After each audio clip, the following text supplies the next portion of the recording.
Masih dalam rangkaian acara Sideline Event ASEAN Summit 2023 yaitu Asian Indo-Pacific Forum. Saat ini saya sudah bersama dengan Bapak Leonard Lim, Head of Public Policy and Government Relations for Asia Pacific of Zoom. How are you, Mr. Leonard? Thank you. Selamat pagi. Thank you for having me on CNBC Indonesia.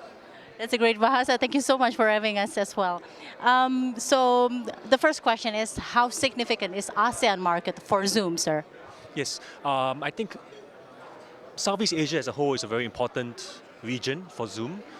It's a very dynamic, very vibrant, very rapidly growing region. There's a big growing middle class, very comfortable with technology, very mobile first. And for software as a service companies like Zoom, it's a very important market to tap as we expand out of the United States where we are based. So clearly ASEAN and Southeast Asia is a very important market as we grow as a company. And how is your impression about this Asian Indo-Pacific Forum and also ASEAN Summit 2023? And how does it having this relevance of what Zoom going to do next for your business? Yeah. So firstly, I think this first ASEAN Indo-Pacific Forum has been very well organized. I arrived yesterday in Jakarta, and I think the preparations and the logistics have all been very smooth.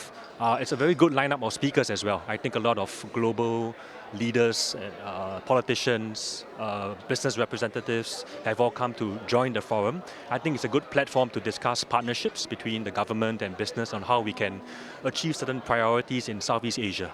And to your second question about how it links up with Zoom's priorities in Southeast Asia, I think one of the key priorities now is inclusive digital transformation.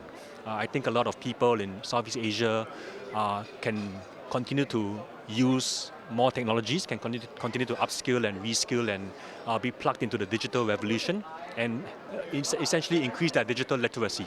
So I think Zoom has a key role to play in this, both working with governments as well as working with, for example, education providers to provide skills training, to provide upskilling opportunities for many people in ASEAN so that even as ASEAN becomes more digitally literate or digital, no one will be left behind. No one will be left behind, and the literacy of digitalization for ASEAN. As we know, ASEAN, its massive growing population and productive population, not only bringing opportunities but also challenge, sir. How do you see, and can you also elaborate any specific policy recommendation or initiative your organization is putting forward to promote cooperation and economic growth among ASEAN members? And how do you generally see ASEAN tackling this challenge? Yeah, I think one key issue, even as we think about regional economic integration, is cross-border data flows. So I think the whole bedrock or foundation of a digital economy is to have free flow of data. So for example, like Zoom, we rely heavily on the free flow of data across borders.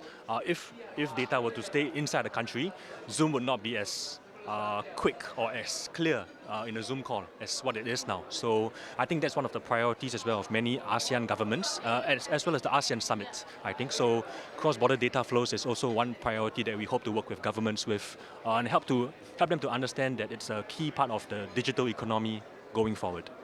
And lastly, your key takeaways from this ASEAN Summit and also Asian Indo-Pacific Forum, and that you will also implement it in your business on Zoom for the ASEAN.